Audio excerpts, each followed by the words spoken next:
good for me, bad for you. I don't plan my talks. I have an idea of a few things I want to talk about. I am bowled over by the previous speakers. Going last is not great.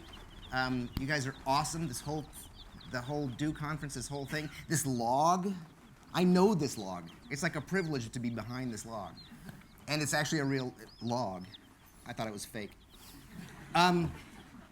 I want to talk to you about a couple of ideas, a couple of things that we in my studio do, ways that we practice commercially, and things that we use in our lives. And I want to talk to you about two aspects of my life. One is being a graphic designer, and the other one is being an educator, a teacher, a professor. And the first one is an idea that I was introduced to years ago through some random study. There's an American psychologist, his name is Carl Fisher. And he introduced me to an idea called, in the particular lies the universal, right? James Joyce also, when writing about his work, Dubliners, talks about this. In the particular lies the universal. James Joyce said, if I do a very good job of telling my story, of talking about the people whom I love and hate, talking about my hometown, I will be describing everywhere. I will be speaking to everyone. I come from a graphic design background. I learned very early on that a big chunk of graphic design and advertising is the opposite of that. You know, we're the only commercial field. I'm in the only commercial field. It's like, you know, music and literature and poetry, and that actually looks around and asks, what do you want? What do they want? You know, a rock band doesn't ask marketing what they should be writing songs about. You know, marketing doesn't say, the world needs a song about a redhead. No, a guy falls in love with a redhead and writes a song about her, and the world comes to him. So I want to talk to you about, a little bit about that, and a little bit about trying to figure out how to do work that matters. Early on, I made a career as just basically strictly a graphic designer, and trying to do work that mattered, trying to do work in a commercial field where money wasn't a concern of mine. I unfortunately don't come from well-heeled parents. I don't ask that much of life. I have a very nice used truck. We live in a very simple little apartment in the city. But working on issues such as the Native American genocide, which still exists today, issues of racism, issues of the racism inherent within the death penalty, issues of the death penalty, issues of culture in New York and the lack of, issues on AIDS and reproduction, advertising, and again, trying to put my opinion into the work because my opinion matters, your opinion matters. You know, again, in the particular lies the universal. I think if I do a very good job telling my story, I'm amazed at the life that the work takes on after. Issues of idiocy in America. And also trying to find a way to work as a commercial designer and find brave, interesting, groovy clients to work with. Clients in the fashion industry. This is Yoji Yamamoto. I was the art director for the men's line for a number of years until they went to Chapter 11. Designing a line of opinionated shirts with them. I call this my to-do list. This is the one thing I haven't done today.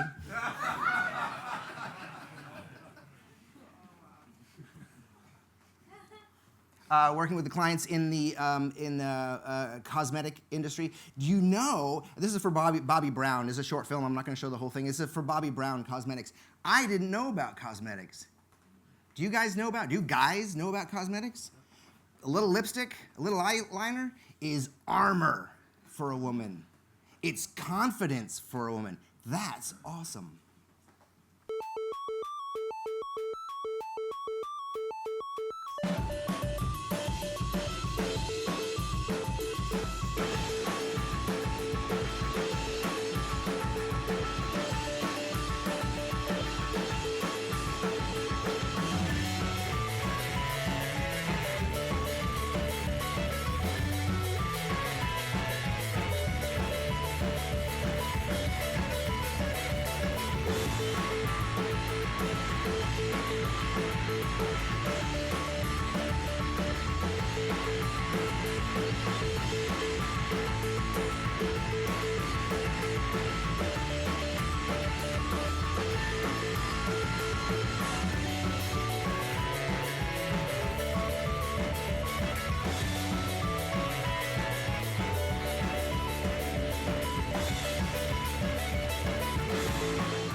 also work with cultural clients, museum clients. This is a project with a museum in Holland just at the end of last year.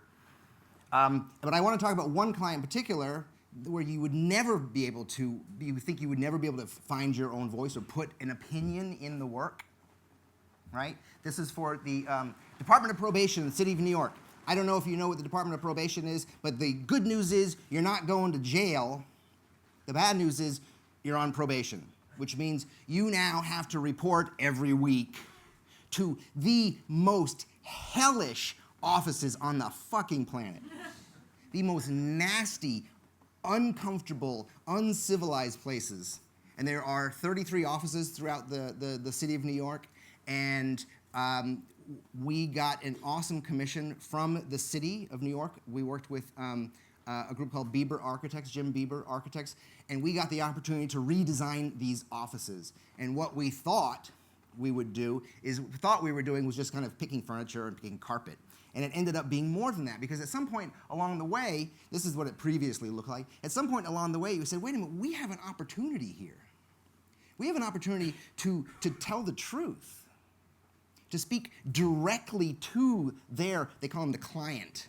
The people on probation are the client. We had an opportunity to speak directly to the client, to change their lives, to make an attempt to redirect their lives. They were met previously with these pasted up signs that basically said, you are fucked. You have no friends. You know, it says no sleeping, no smoking, sit up straight. And at the bottom, I love it, thank you. Yeah. Just horrible. You can imagine the worst of New York City offices. I think I'd rather be in Rikers Island. It's probably more attractive than these things. So what we did is we worked with the architects. We worked on color schemes. We gave it the patina of graphic design, that basic graphic design stuff, which is just color and type. You know, I'm not a firm believer in color and typography. I don't care about color and typography. I actually feel that since the beginning, going back to the Dead Indian, when I was 28 years old, I came to a point where I realized my work is not about what it looks like. I'm a graphic designer. My work is not about what it looks like. I now believe that we work in an intellectual field, not a visual field. You know, there's something like I have the opportunity to love speaking to students, something to think about, right? You're learning about typography, you're learning about color, you're learning about form and grids and all that stuff. Phooey. Doesn't mean anything. Nobody cares about typography. Which face, the space between letters, nobody cares, right? It's an intellectual field. So we did the basic dressing up, but we also had this opportunity. We said, hey, wait a minute, there's no art in this place. I bemoan the lack of art on the street. Let's put art in this place. So we came up with a series of 6 different images, 6 different supersized posters to put in these things. They all have little details. They all tell a little story. And we call them faux real, because they're faux, they're fake, but they're real motivational posters. And what we based them on was motivational posters. And these things suck. These are all around the world in offices, right? And it's got a picture of an eagle and it says vision, right? Because eagles have good vision. So we used these images and we used our own eagle and said, there are no shortcuts. We wrote the text. We wrote all the text. We made up these fake logos up in the corner. They didn't even have a logo. We made up a fake logo for them. And but this one basically says, do the work. Because if you, what does it say? Because if you compromise your transformation, you come out the other side unchanged, still an asshole. So this one is Jets, and it says teamwork, right? So we said, ask for help. Teach your tongue to say, I don't know, and ye shall progress, right? Vision. Because beaches have vision, I don't know. Again with the vision. So we did our version of the landscape, and we turned it sideways, and we say it's a lesson in perspective. So we've changed put the landscape sideways, put that visual test in there, that is it a 2-pronged or a 3-pronged image, and does anybody really care?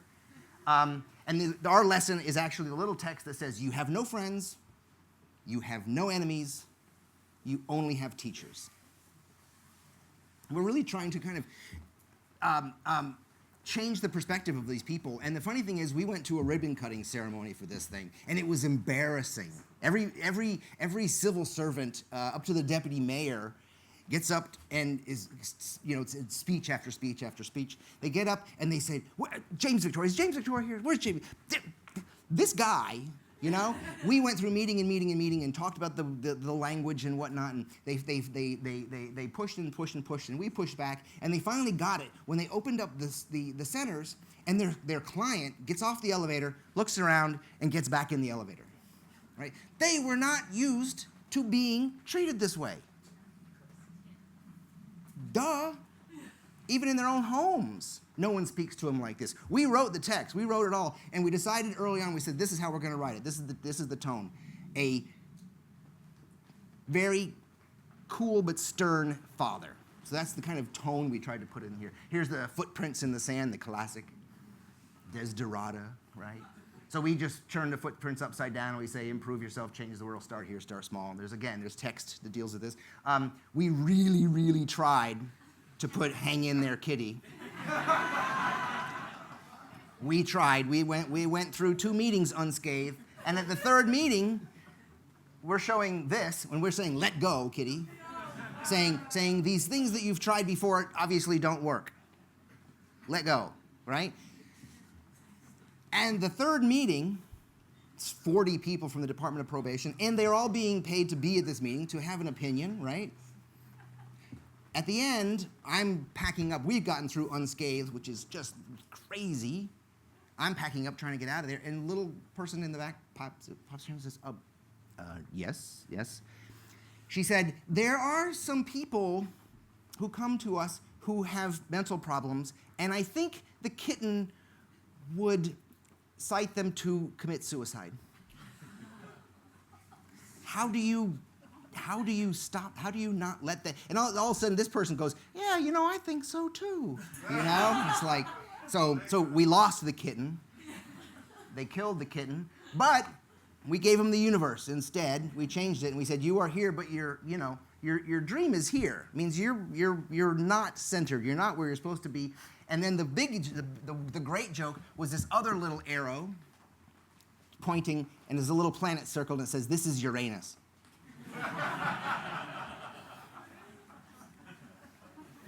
A couple of years ago, I was asked by a publisher. I was very lucky, and a publisher called, and they said, have you thought about a book?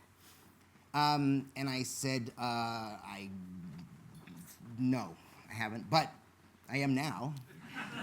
And so I got very lucky, and I wrote a book, and it's called Victore, or Who Died and Made You Boss. I'm sure I don't have to tell you the title. You probably all got it for Christmas, right? I brought about 150 of them with me here. This is for the book.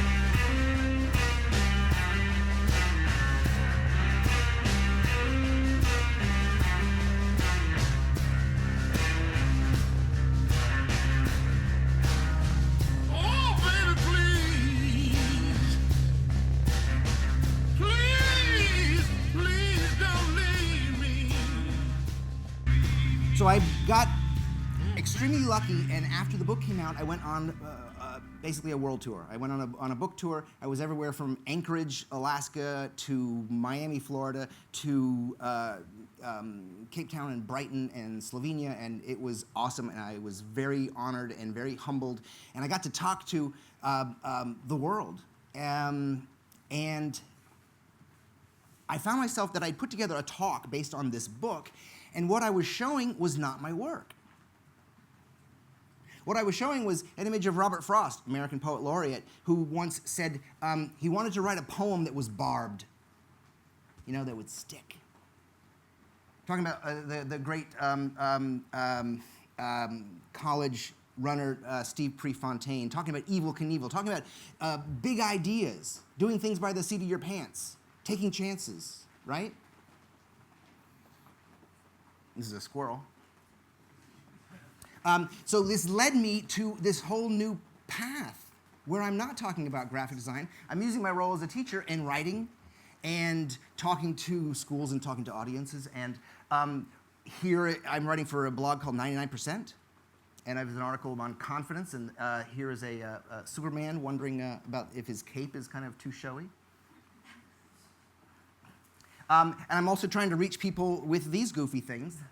Howdy, I'm James Victore, and it's Q&A Tuesday. Howdy, it's Q&A Tuesday, and I'm the President of the United States of America. Howdy, I'm James Victore, and I need a shave. Howdy, I'm LL Cool J, and this is Q&A Tuesday. Howdy, I'm James Victore Toblerone, and this is Q&A Tuesday, me and you's day. Howdy, it's Q and frickin' A Tuesday, and I'm James Victore. Howdy, I'm James Victore, and this is Q&A Tuesday.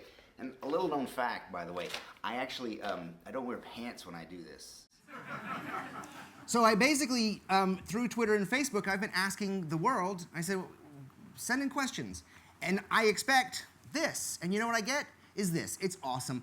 People have honest questions about ego. People have questions about confidence. People have questions about the relevancy of their work. Should I work for free? And I get to answer these questions online or, on the screen, whatever screen you have. And it is nuts. I am bowled over. And what we try to do is keep it funny, obviously, but try to be frank and try to give honest opinions. It's just my opinion, my answer to your question. But this is so humbling. It's so awesome to have an opportunity to speak with real people instead of just being a graphic designer sitting in my studio designing a book or designing a project or designing a campaign and then sending it out and saying, hey, good luck, sucker, you know? This is this new role. Part of this role is also this workshop that I throw a couple times a year. It's called the Dinner Series, where we just basically invite 5 to 7 people to come work with me in the studio. Every evening we have we go to a private restaurant. We have a private chef who cooks for us, and we talk about these big ideas. And the first group was last year, and there were 5 of them, and they are still, I'm still mentoring them. They still call and tell me about what's happening with their kids. This is awesome. I love this access to real human people. We're in the role where I'm not necessarily designing stuff anymore, but we're putting together 3 ideas that I love: culture, food, and friends. Because you get so much more work done, and you get so many more opportunities when you're having dinner with Debbie Millman or with Chip Kidd. This is Ricardo. All of our entertainment comes from Subway musicians. That's Scott Belsky. This is Hillman Curtis, my filmmaker friend, who unfortunately died last year. He's helped me put the films together. And they get certificates.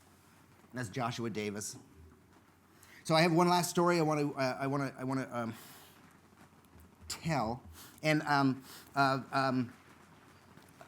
few years ago, I got a phone call from the Museum of Modern Art. And they said, James, we'd like to have you in our collection. And I said, it's about time. I said that in my mind. And they said, and better than that, we're redesigning the 3rd floor, and we would like 5 of your pieces to put on the wall. And I said, awesome, a small James Victore show at the Museum of Modern Art. That would be okay. And I said, will there be a gala event that I may attend? And they said, no, we don't do that. I said, is there a trophy? Do I get a trophy? You know, like, James Victore, you have had your work. They said, no. I said, is there a letter? Do I get an official letter? Dear James Victore, your work is... They said, no, we don't do that. So I said, well, can I have one anyway? Better yet, would you write one to my mom? Because she would really appreciate that, right? So listen, you guys, especially you guys, I shit you not. A week later, Dear James Victore's mom. Listen, I tell it because it's a funny story, but listen, just ask. Ask for more time. Ask for more money. Ask for more creativity. Listen, your work is a gift. We've always thought this. Your work is, if you think about this, if your work is a gift, it changes what you're going to put out. It changes your accountability to the work, right? Your work is a gift, and the world is fucking waiting for it, okay? You guys are awesome. Thank you. Adios.